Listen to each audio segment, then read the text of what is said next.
Hello, it's Fabian with you once again for another video tutorial regarding the SickBikeParts shift kit. Today we'll be doing a disassembly and reassembly of the White Industries heavy duty freewheel bearing that comes with the heavy duty and the deluxe SickBikeParts shift kits.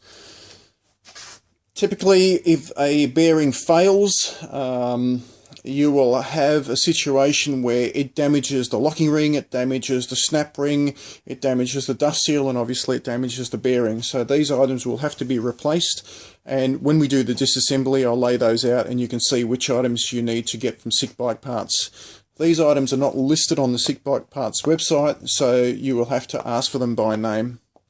Just send an email to Jim and then he'll be able to get those items out to you. Okay, let's start. As you may have seen in a previous video, there's a tool which you use to remove the freewheel bearing system from the pedal crank, which is this particular tool here. You'll place the tool and its prongs inside the receiving part of the inner part of the freewheel bearing system. You will then take a clamp and you will place the clamp over the top of the bearing. Typically I do this on a rubberized mat, and that stops the inner part of the bearing system spinning when you're trying to remove the locking ring. I'll then take a small jeweler's screwdriver, Phillips head, and I'll remove the locking ring. Now bear in mind that the locking ring is a left-hand thread, so when you're screwing clockwise, which would normally be doing things up, you're actually undoing the locking ring. And in an opposite fashion, when you're trying to undo a normal thread, in this case, you would actually be tightening it up. So bear in mind that it is a left-hand thread. So screwing clockwise is actually undoing it. We will now proceed. We'll take the jeweler's screwdriver and we'll place it in one of the two holes that are provided in the locking ring that enables you to get purchase to be able to unscrew the locking ring. So going clockwise, we'll find a hole. We'll take our small hammer and just start tapping that locking ring off.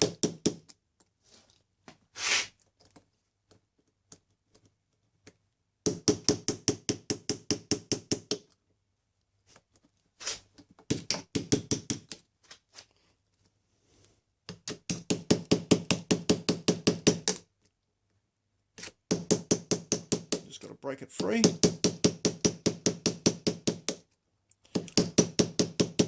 Once you've broken it free, you'll find that you can spin it off by hand.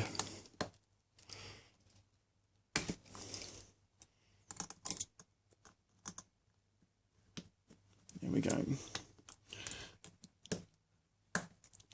And it will spin off by hand.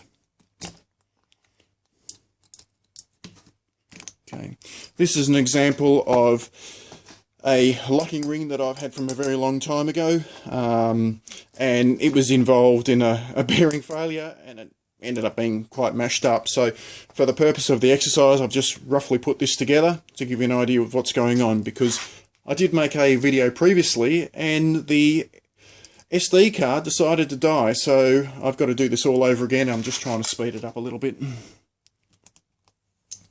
So you now spin it off. Okay. So the locking ring comes off. Underneath the locking ring is a snap ring. Okay, so we will try to get this to focus. Alright. Now the snap ring has a tapered edge and it has a flat edge. So the tapered edge is here, enables you to get a flat blade screwdriver in behind it to pop it out. So I'll do that now. You get the flat blade screwdriver in behind it, and there you go. It can pop out. Next item. Once that's popped out, you'll be able to push the center section of the freewheel bearing system apart, and it will just simply push out like so, which will then reveal the pawl mechanism and springs and the ratchet mechanism.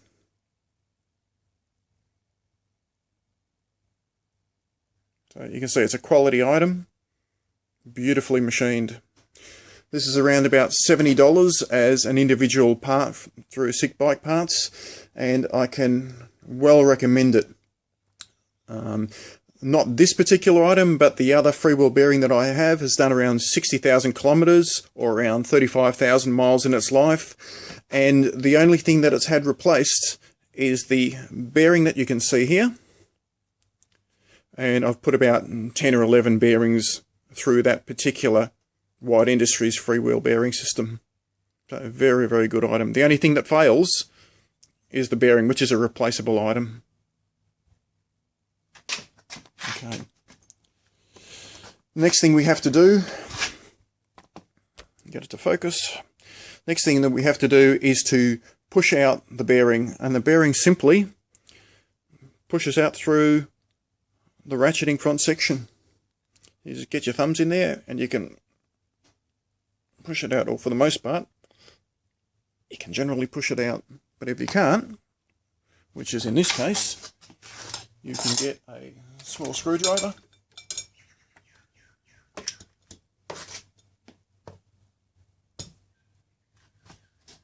and you can bear in mind that this bearing will need replacing. So in a typical situation you'll need to replace this bearing, so you don't have to worry too much about hitting it. So you simply tap tap,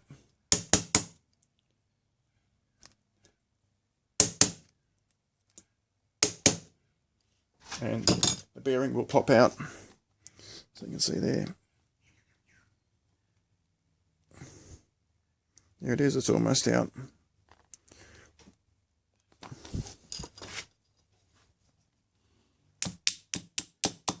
There we go. So now the bearing has popped out. You would then replace this bearing. Okay. So now you have a completely disassembled freewheel bearing system. Okay. Reassembly is just the reverse. Bear in mind that the locking ring is a left-hand thread. So what we do now is just do a normal reassembly. You would take your device. I would normally put Teflon grease on there, just Teflon grease basically everywhere. Even though you're instructed not to put grease on the ratcheting mechanism, I found that it operates perfectly fine if you put grease there. And 60,000 kilometers, 35,000 miles, I'm just going to keep doing the same thing that I've been doing because it doesn't wear out. So in the case of reassembly, you need to put the bearing back in. You would simply take the bearing, a new one, you would place it there, you would get a screwdriver, you would make sure that the bearing starts off square. That's very critical. You place a screwdriver and make sure that it all starts off square. You would then press the bearing into place. You can just do that with your thumbs, and it will go in there nicely, like so. I found that the bearings from SickBikeParts, or that you can order through SickBikeParts, fit perfectly into the receptacle. The replacement bearings that I have ordered through an Australian retailer, for some reason, they seem to be a little bit larger than the item that you can get through SickBikeParts, and you almost need a press to force the bearing into place. So I simply now just order my bearings through SickBikeParts. The last time I think I did an order of about 6 or 7 items, 6 or 7 bearings, 6 or 7 snap rings, the same locking rings and dust seals. So in this case now we've put the bearing in. You then flip it over, lubricate everything up, You'll take your inner mechanism, which has the pawls, and simply push the pawls in as you rotate it. It just pops in there like that. Press it all together. As you can see, it spins beautifully. Then turn it upside down. You now need to get your snap ring in place. So you take your snap ring, you place your snap ring in place. You can, with your fingers you can do this, you can just pop it all in there. Take your little screwdriver, and you can probably hear that snap ring pop into place. There's a little groove that's been machined into the body that enables the snap ring to pop into place. And then you can take your screwdriver and just make sure that that snap ring's in there. It's critical that the snap ring goes in there correctly. You will then take your locking ring. In this case it'll be a brand new locking ring, but for the demonstration we're just going to use an old one.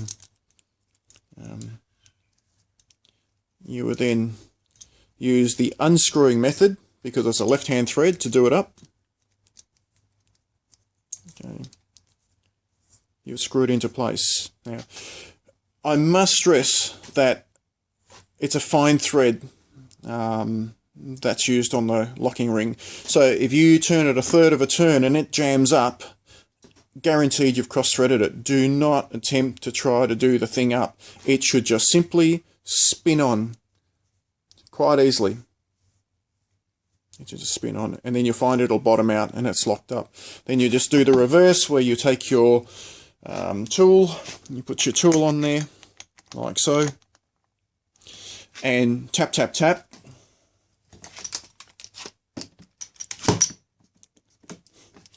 Then do the same thing.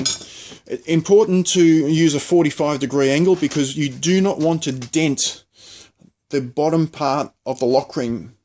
If you do that, you'll end up with the bottom part having a little dent in it that's proud, so it's not going to be sitting completely flat up against the snap ring.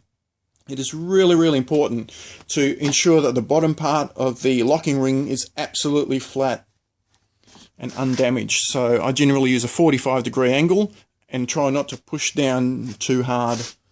So you take a 45-degree angle, or in this, let's say for example here, and you take your hammer and you just tap, tap, tap, tap. And you just tap all the way around until it's firm. But don't go belting into it, because you go belting into it, you will damage the snap or the locking ring. You then remove your clamp. You'd flip it over. You take your brand new dust seal.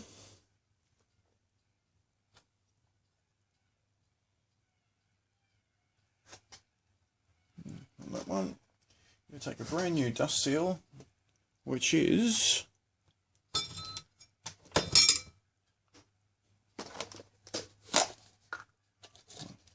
this. Here's an example of a brand new dust seal. You take a brand new dust seal like so. You then place the dust seal on there and then push it into place. When you push it in, it will just simply locate in a spot. And then it's job done. You've then serviced and replaced the bearing and the White Industries freewheel bearing system. Hope that's been of help.